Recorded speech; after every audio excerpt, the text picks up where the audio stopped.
Hello दोस्तों। आज एक बार फिर से आप लोगों का स्वागत है आपके अपने यूट्यूब चैनल हिंदी के तार में। तो आज आप लोगों के साथ फिर हम एक नई वीडियो के साथ आए हैं।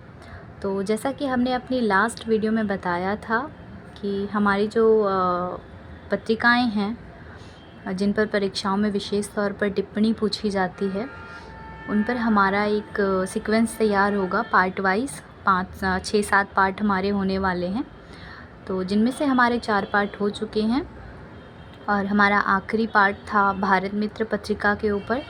और आज का हमारा पार्ट होने वाला है हिंदुस्तान पत्रिका के ऊपर। आज हम लोग जानेंगे कि हिंदुस्तान पत्रिका की विशेषता क्या थी, इस पत्रिका का साहित्य में और समाज में किस प्रकार का और क्या योगदान रहा था, और किस प्रकार ये पत्रिका बाकी पत्रिकाओं से अलग रही। ठीक है, तो चलिए फिर शुरू करते हैं हिंदुस्तान पत्रिका के बारे में। हिंदुस्तान 19वीं सदी में काला कांकर रियासत से प्रकाशित होने वाला एक दैनिक समाचार पत्र था। काला कांकर नरेश राजा रामपाल सिंह ने नवंबर 1885 ईस्वी में काला कांकर से ही हिंदुस्तान नाम का हिंदी दैनिक निकाला, जिसका साप्ताहिक अंग्रेजी संस्करण भी इसी नाम से निकलता था। इन दोनों पत्रों के संपादक राजा रामपाल सिंह स्वयं ही रहे, परंतु संपादन का काम पंडित मदन मोहन मालवीय, प्रताप नारायण मिश्र, बाल मुकुंद गुप्त आदि करते थे। हिंदुस्तान में शब्दों की वर्तनी सामान्य से भिन्न रहती थी, जैसे जितना को जतना, कितना को कितना, मैनेजर को मैनेजर आदि। ठीक है, आगे बढ़ते हैं।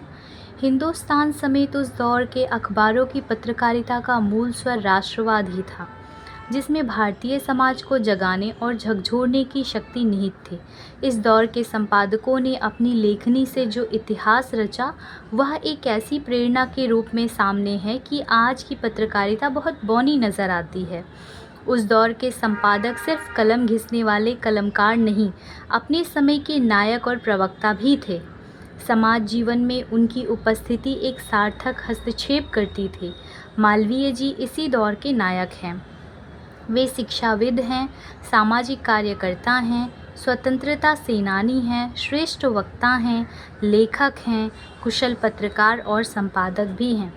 ऐसे बहुविध प्रतिभा संपन्न व्यक्ति को राष्ट्रपिता महात्मा गांधी ने यूं ही महामना की संज्ञा नहीं दी थी।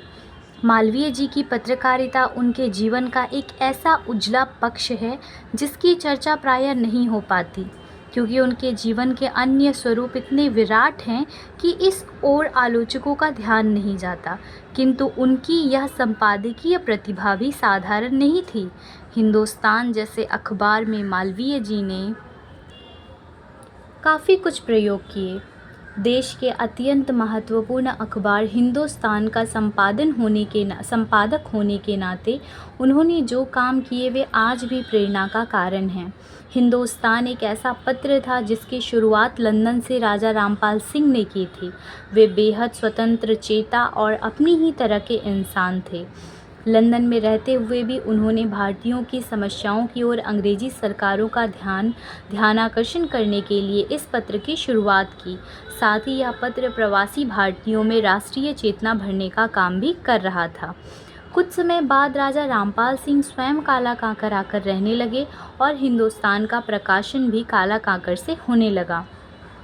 काला कांकर उत्तर प्रदेश के प्रतापगढ़ जिले में स्थित एक रियासत है।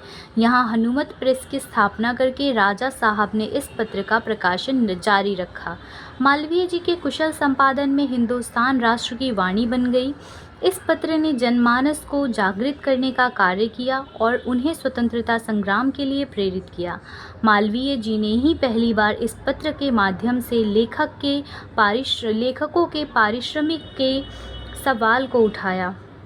उनके नेतृत्व में ही पहली बार इस पत्रिका में विकास और गांवों की खबरों को देने का सिलसिला प्रारंभ हुआ।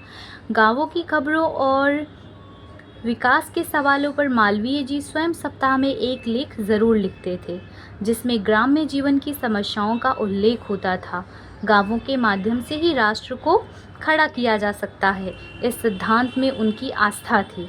भाषा के सवाल पर वे हमेशा हिंदी के साथ खड़े दिखते हैं और स्वभाषा के माध्यम से ही देश की उन्नति देखते हैं। वे स्वयं लिखते हैं कि भाषा की उन्नति करने में हमारा सर्वप्रथम कर्तव्य यह है कि हम स्वच्छ भाषा लिखें, पुस्तकें भी ऐसी ही भाषा में लिखी जाएं। ऐसा यत्न हो कि जिससे जो कुछ लिखा जाए वह हिंदी भाषा में लिखा जाए। जब भाषा में शब्द ना मिले तब संस्कृत से लीजिए या बनाइए। अपनी सहज भाषा और उसके प्रयोगों के कारण हिंदुस्तान जनप्रिय पत्र बन गया, जिसका श्रेय मालवीय जी को जाता है। मालवीय जी की प्रखर लेखनी ने एक राष्ट्रवादी पत्रिका के रूप में देश में स्थापित कर दिया। तो इस प्रकार से हमारी हिंदुस्तान पत्रिका के विषय की जानकारी यहाँ समाप्त होती है और इसे मैंने बहुत ही सहज सरल भाषा में लिखा है, जिससे आप लोग अगर इसे 2 से 3 बार 4 बार आप कंटिन्यू सुने तो ये आपको याद हो जाए, आपको रटने की आवश्यकता ना महसूस हो। ठीक है, तो इसी के साथ हिंदुस्तान पत्रिका का परिचय, उसकी विशेषताएं, या यूँ कहें कि हिंदुस्तान पत्रिका पर किसी भी प्रकार का कोई भी प्रश्न आए तो उसका उत्तर आप यहाँ से आसानी से समझने के बाद लिख पाएंगे। ठीक है, इसी के साथ मैं आप लोगों से मिलूँगी अपनी नेक्स्ट वीडियो में। ऐसी ही अगली हमारी पत्रिका भी एक होगी, एक हमारी लास्ट बची हुई है, बस वो हमारा लास्ट पार्ट होगा। ठीक है, मिलते हैं अपनी नेक्स्ट वीडियो में। Thank you.